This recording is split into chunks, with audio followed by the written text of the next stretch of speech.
Hi hello welcome back to ఈ తరం కథలు. ప్లీజ్ ముందుగా వీడియోకి ఒక చిన్న లైక్ చేయండి. లైక్ తో పాటు హైప్ ఇవ్వండి. కొత్తగా ఎవరైనా మన ఛానల్ ని చూస్తే ప్లీజ్ సబ్స్క్రైబ్ చేసుకోండి. ఈ రోజు కథ మిస్టర్ యాటిట్యూడ్ విక్రాంత్ పార్ట్ 48. కథను రచించిన వారు అనురాధ గారు, వాయిస్ ఓవర్ శ్వేత. ఇక కథలోకి వెళ్ళిపోదాం. మాలిని ప్రశ్నకి నీల్ చిరాకు పడుతూ, నాకు ఎలా తెలుసా? నిన్న రాత్రి అనన్య తన ఇంట్లో లేదు, నేను చూశాను. అమ్మ ఇంట్లో ఒక పనివాడున్నాడు. మిగిలిన పనివాళ్ళు అంతా ఆ ఇంటి పక్క హౌస్ లో ఉన్నారు. కాని అనన్య మాత్రం తన ఇంట్లో లేదు. నాకు పిచ్చి పట్టినట్టయిపోయింది. ఎంత వెతికాను, ఎంత కోపం వచ్చిందో చెప్పలేను. ఏం చేశానో తెలీదు. అక్కడి నుండి బయటకు వచ్చాను. కాని ఎక్కడికి వెళ్ళానో ఏమయ్యానో తెలీదు. ఇప్పుడు ఇక్కడున్నాను. చాలా మీకు సమాధానం దొరికిందా? నాకు మీరు అబద్ధం చెప్పారు. విక్రాంత్ ఒంటరిగా ఊరు వెళ్ళలేదు.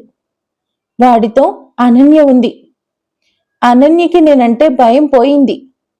నేను తట్టుకోలేకపోతున్నాను. అనన్య చాలా సంతోషంగా ఉంది. వాడు సంతోషంగా ఉంచాడు. వీల్లేదు, తనకి నేను తప్ప ఇంకో వస్తువు సంతోషం ఇవ్వకూడదు అనుకున్నాను. అందుకే ఆమెకి ఇష్టమున్న వాటిని దూరం చేస్తూ వచ్చాను. కాని నేను దూరం చేసిన వాటిని ఆ విక్రాంతి తిరిగిస్తున్నాడు అన్నది అర్థమవుతుంది. నేను చూశాను అని చెప్పాడు. ఆవిడ షాక్ అయ్యి, ఏం మాట్లాడుతున్నావు? నీలసలు నువ్వు అనన్య ఇంటికి వెళ్ళావా? వాడు ఆ విక్రాంత్ అక్కడ ఉంటుంటే నీ పరిస్థితి ఏంటి? ఇక్కడి నుండి బయటకు వెళ్ళొద్దు అని చెప్పానా? అసలు నీకెవరు చెప్పారు అనన్య విక్రాంత్ ఊరు వెళ్ళిందని? అదేం లేదు.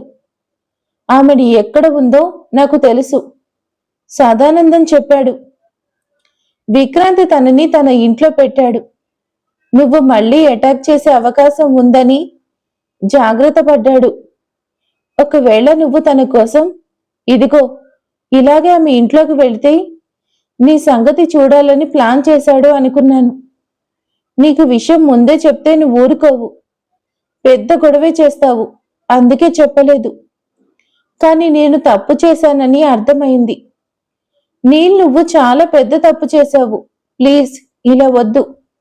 నేనున్నానుగా, నాకు ఒక్క అవకాశం ఇవ్వు.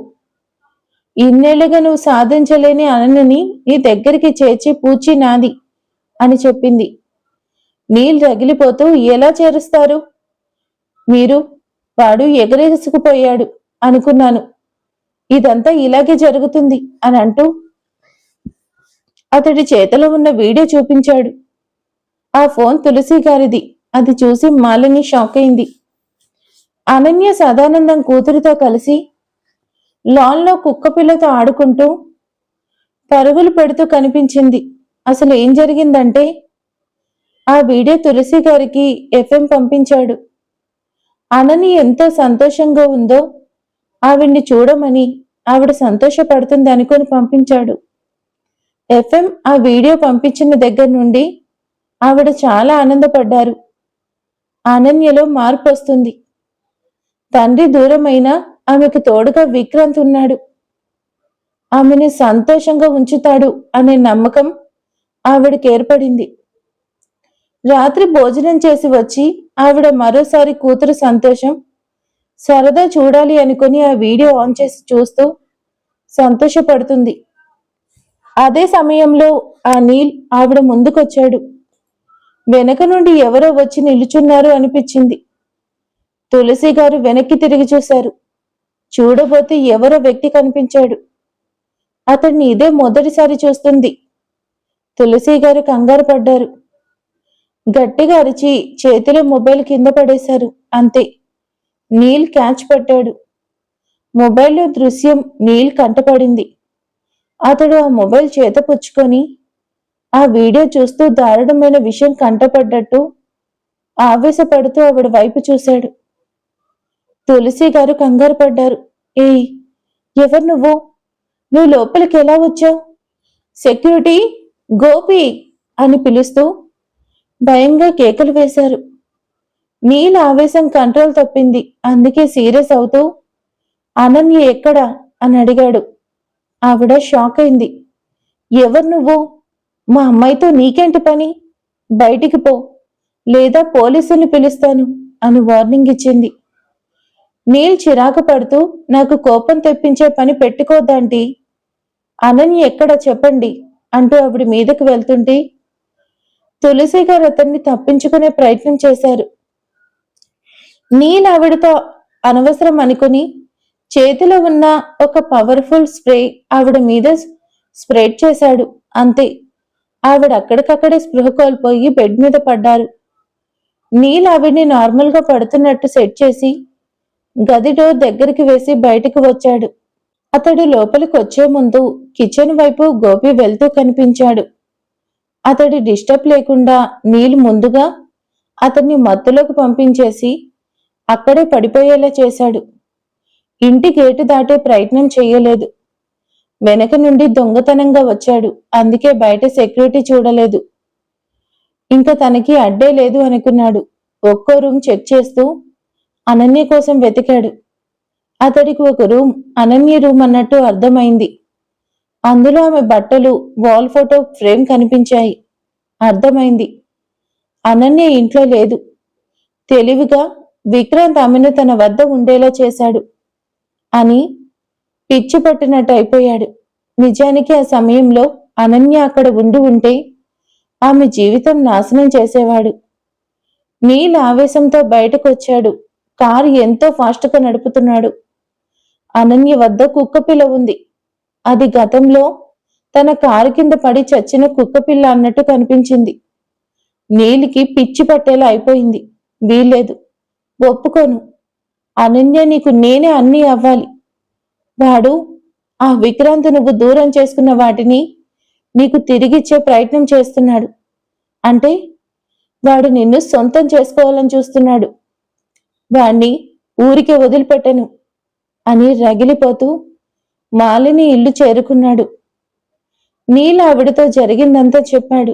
మాలిని తల పట్టుకుని, ముందు ఆ ఫోన్ ఇలా ఇవ్వు, నీ వద్ద ఈ ఫోన్ ఉండడం చాలా ప్రమాదం అని లాక్కొని స్విచ్ ఆఫ్ చేసి పెట్టింది. నీల్ నువ్వు వేరుగా ఇరుక్కుంటావు ఇలా అన్నీ చేస్తే. ఇంతకీ ఆవిడ బాగానే ఉందా లేదా? నువ్వు కోపంలో ఆవిడ ఏమైనా చేశావా అని అడిగింది. నీల్ చిరాకు పడుతూ, లేదు, నేనేం చేయలేదు. అయినా ఆవిడ్ని ఏం చేయాల్సిన అవసరం లేదు. నాకు శత్రువు విక్రాంత్. వాడంతా చూస్తాను. వాడిని ఊరికే విడిచిపెట్టను. నా అనన్యని వాడి ఇంట్లో ఉంచాడు. అనన్య ఎలా వెళ్ళింది? దానికి ధైర్యం వచ్చింది. ఒక్కసారి నాకు దొరికితే ఎత్తుకుపోయి మళ్ళీ ప్రపంచం అనేది కనిపించకుండా చేస్తాను. నేను తప్ప ఇంకో దిక్కు లేదు అనేలా చేస్తాను. అప్పుడు ఈ నీల్ మల్హోత్రా అంటే దానికి భయం వేస్తుంది. నేను చెప్పినట్టు వింటాను అంటుంది. అంతకంటే ముందు విక్రాంత్ చావాలి.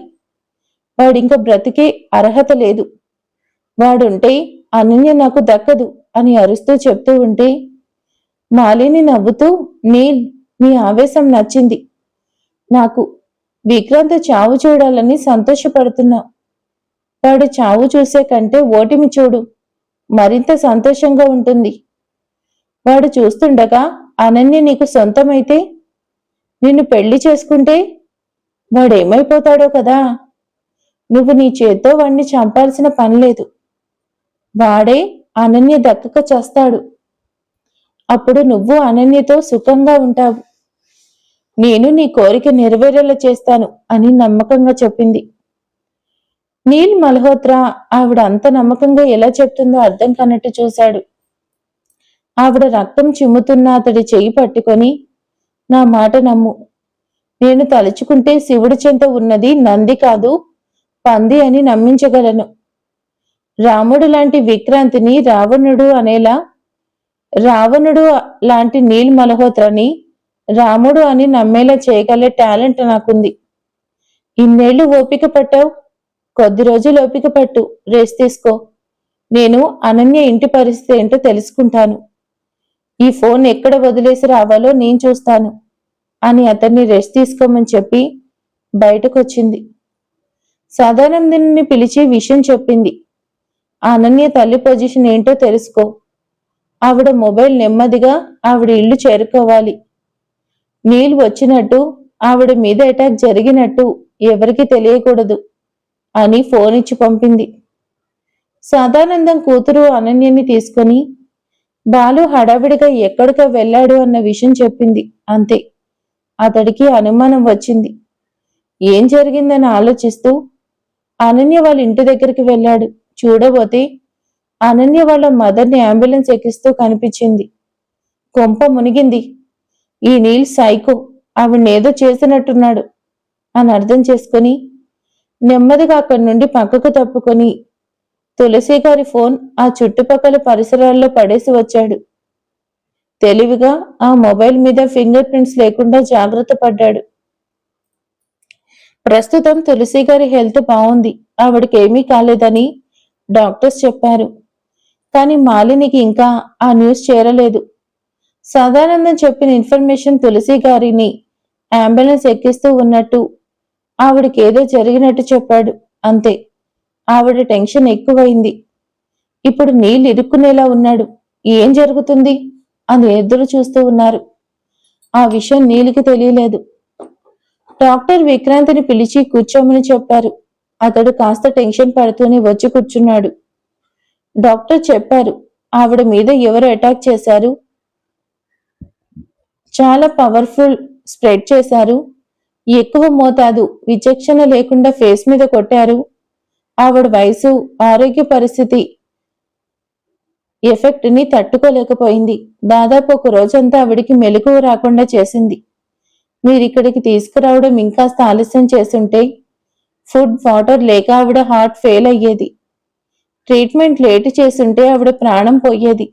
అంతేకాదు, పనివాడు గోపికి కూడా అదే స్ప్రెడ్ చేశారు. అతడు హెల్దీగా ఉన్నాడు. అందుకే పెద్ద ప్రమాదం కాలేదు. దీన్ని ఎక్కువగా ఆర్మీ సైనికులు శత్రు స్థావరానికి వెళ్లే సమయంలో అత్యవసర పరిస్థితుల్లో వాళ్ళ నుండి తప్పించుకునే ప్రయత్నంలో ఉపయోగిస్తారు. క్షణాల్లో వాళ్ళు నేల మీద పడతారు. శత్రువుని ప్రాణాలతో పట్టుకురావచ్చు. అందుకే దీన్ని తయారు చేస్తారు. కానీ ఇప్పుడు ఇన్నోసెంట్ తులసి గారి మీద, ఇంట్లో పనిచేసేవాడి మీద ఎందుకు చేశారో తెలియడం లేదు. ఇది పోలీస్ కేసు సార్. వెంటనే ఎంక్వైరీ చేయించండి. ఇంట్లో దొంగలు పడ్డారో, ఏమైనా విలువైన వాటిని దొంగిలించుంటారో ఏమో అనే విషయం క్లియర్ చేశారు డాక్టర్ గారు. విక్రాంత్ ఆవేశం పెరిగిపోయింది. విలువైన దానికోసమే దాడి జరిగింది. కానీ నేను రక్షణ ఇచ్చాను. ఓ గాడ్, కొంచెం నిర్లక్ష్యం చేసి ఉంటే ఆ నీళ్ళు ఇంతకి తెగించాడు. వాడిని వదిలిపెట్టను. Okay doctor, thanks. నేను చూసుకుంటాను. ఈ విషయం అనన్యకి చెప్పకండి ప్లీజ్. తను ఇన్నోసెంట్, కంగారు పడుతుంది అని అడిగాడు. ఆయన ఓకే. తులసి గారిని 10 గంటలకి డిశ్చార్జ్ చేస్తాను. రెస్ట్ తీసుకోవాలి. ఎక్కువ టెన్షన్ ఉండకుండా చూసుకోండి అని చెప్పాడు డాక్టర్. విక్రాంత్ బయటకొచ్చాడు. అతడికి నీళ్లు కనిపిస్తే వెనక ముందు చూడకుండా ముక్కలు ముక్కలు చేస్తాను అన్నట్టు ఉన్నాడు. ప్రస్తుతం మౌనంగా ఉన్నాడు. సదానందం హాస్పిటల్లో సమాచారం కోసం ఎదురు చూస్తూ తెలివిగా గాయత్రి కోసం అన్నట్టు బాలుకి ఫోన్ చేసి విషయం అడిగాడు. అర్ధరాత్రి ఎక్కడికి వెళ్లారు? గాయత్రిని తీసుకుని నాకు కంగారుగా ఉంది అని అడిగాడు. బాలు చిరాగ్గా ఫోన్ గాయత్రి చేతికిచ్చి మీ నాన్న అని చెప్పాడు. ఆమె ఫోన్ అందుకుని సారీ నాన్న, అనన్య వాళ్ళ అక్క వాళ్ళ అమ్మగారు ఆరోగ్యం బాలేదు, హాస్పిటల్కి తీసుకొచ్చారు. అంతా హాస్పిటల్లోనే ఉన్నాం. బావ కూడా ఇక్కడున్నారు. నువ్వు కంగారు పడుకొని చెప్పింది. సదానందం మ్యాటర్ తెలిసినా ఏమీ తెలియనట్టు అరరే ఏమైంది ఆవిడికి, ఇప్పుడు ఎలా ఉంది అని అడిగాడు. గాయత్రి చెప్పింది, బీపీ డౌన్ అయ్యి స్పృహ లేకుండా పోయిందంట. ఇప్పుడు బాగానే ఉన్నారు, ప్రమాదం తప్పింది అని చెప్పింది. సదానందం అమ్మయ్య అని ఊపిరి తీసుకుని సరే నువ్వింకా ఇంటికి రా అని ఫోన్ పెట్టేసి విషయం మాలినికి చేరవేశాడు. ఆవిడ అమ్మయ్య, ఒక సమస్య పరిష్కారం అయింది. ఇక అనన్యని ట్రాప్ చేయడం మొదలు పెట్టాలి అనుకుంది. విక్రాంత్ గాయత్రిని తీసుకుని బాలుని ఇంటికి వెళ్ళమన్నాడు. వాళ్ళు వెళ్లారు. ఎఫ్ఎంని గోపి సంగతి చూడమని చెప్పాడు. ఎఫ్ఎం గోపి ఉన్న రూంలో ఉన్నాడు. అతడికి సెలైన్ ఎక్కింది. కాస్త నార్మల్ అయ్యాడు. విక్రాంత్ గ్లాస్ డోర్ వెలుపల నుండి లోపలికి చూశాడు. అనన్య తల్లి బెడ్ మీద తల పెట్టుకుని నిద్రపోతూ కనిపించింది. అతడికి చాలా బాధ కలిగింది. అమాయకంగా ఉన్న అనన్యకి అస్సలు మనశ్శాంతి లేదు. నీల్ మూలంగా ఆమెకు అస్సలు సంతోషం లేకుండా పోతుంది. నిన్ను నేను కాపాడాలి అనన్య. కంటికి రెప్పలా నిన్ను క్షణం కూడా విడిచిపెట్టను. నీకు చాలా ప్రమాదం పొంచి ఉంది. నీల్ మనిషి కాదు, రాక్షసుడు. వాడికి తల్లి లాంటి తులసి గారి మీద కొంచెం కూడా జాలి కలగలేదు. ఆవిడ్ని బెదిరించి భయపెట్టి ఉంటాడు. ప్రమాదకరమైనతో ప్రమాదంలో పడేశాడు. వాడి వలన నీకు చాలా ప్రమాదం ఉంది. నో, నీకేమీ కాదు, నేనున్నాను. నిన్ను నీ వాళ్ళని కాపాడడానికి ఏమైనా చేస్తాను. ఆ నీల్ అంత చూస్తాను అనుకుంటూ ఉన్నాడు. 10 గంటల సమయంలో డాక్టర్ వచ్చి తులసి గారిని చెక్ చేసి అంతా బాగుంది, ఇంటికి వెళ్ళిపోవచ్చని చెప్పారు. అనన్య అమ్మయ్య అనుకుంది. కాని విక్రాంత్ మీద కోపంగా ఉంది. ఇదంతా నీ రూల్స్ వల్లనే జరిగింది అన్నట్టు కోపంగా చూస్తూ ఉంది. విక్రాంత్ మాట్లాడలేదు. ఆమెను ఇబ్బంది పెట్టకుండా తులసి గారిని తీసుకొని అందరితో కలిసి ఇల్లు చేరుకున్నాడు. అనన్య అతడి వైపు కోపంగా చూస్తూ తల్లిని బెడ్ మీద పడుకోమని దుప్పటి కప్పింది.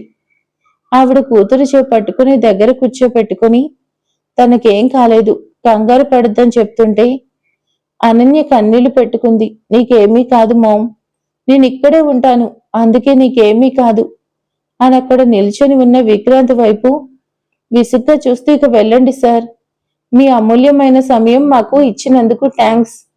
ప్లీజ్ నేను చూసుకుంటాను. ఇక్కడ గోపి ఉన్నాడు, ఎఫ్ఎం ఉన్నాడు, నాకు మా మమ్మీ ఉంది, అందుకే వెళ్ళండి, మీ హెల్ప్ చాలు అంటూ కోపగించుకొని చెప్తుంటే విక్రాంత్ మనసు బాధపడింది. తులసి గారు అతడి వైపు చూసి ఏమీ అనుకోకు బాబు అన్నట్టు సైగ చేసింది. విక్రాంత్ అర్థం చేసుకొని, ఆంటీ మీరు రెస్ట్ తీసుకోండి, ఈ పొగరు ఇలాగే అరుస్తుంది, మీరు పట్టించుకోవద్దు, నేను చూసుకుంటాను. గోపి నువ్వు వంట సంగతి చూడు. ఎఫ్ఎం నువ్వు నాతో రా. హలో మేడం, తమరు కాస్త సైలెంట్గా ఉండండి, ఆంటీకి రెస్ట్ కావాలి. వీలైతే వెళ్ళి ఫ్రెష్ అయ్యి నువ్వు కూడా రెస్ట్ తీసుకో అన్నాడు. అనన్య ఇరిటేట్ అవుతూ, ముందు నువ్వు ఇక్కడి నుండి వెళ్ళు, నేను మమ్మీ దగ్గరే ఉంటాను అని చెప్పింది. విక్రాంత్ ఆమె వైపు దిగాలుగా చూస్తూ నిన్ను విడిచి నేను వెళ్ళలేను అనుకొని సరే అన్నట్టు బయటకు వచ్చాడు. అనన్య ఫీల్ అవుతూ తల్లి పక్కనే కూర్చొని ఉంది. విక్రాంత్ అక్కడ అంతా పరీక్షగా చూస్తూ ఉన్నాడు. అతడు అనన్య రూంలోకి వెళ్ళాడు. అక్కడి దృశ్యం చూసి అతడి గుండె కంగారు పడింది. చాలా టెన్షన్ వచ్చింది. అతడు హడావిడిగా బయటకొచ్చి గోపిని ఎఫ్ఎంని పిలిచి అనన్యను 1 గంట వరకు గది బయటకు రాకుండా చూసుకోండి అని చెప్పి అతడు మళ్ళీ అనన్య రూమ్ లోపలికి వెళ్లి డోర్ లాక్ చేసుకున్నాడు. విక్రాంత్ అంతలా కంగారు పడి భయపడే పరిస్థితి ఏమై ఉంటుంది? అక్కడ ఏం జరుగుంటుంది? నెక్స్ట్ పార్ట్ లో తెలుసుకుందాం. ఎవరికైనా గెస్ట్ చేసి నాకు కామెంట్ చేయండి. ఓకేనా? Thank you for watching.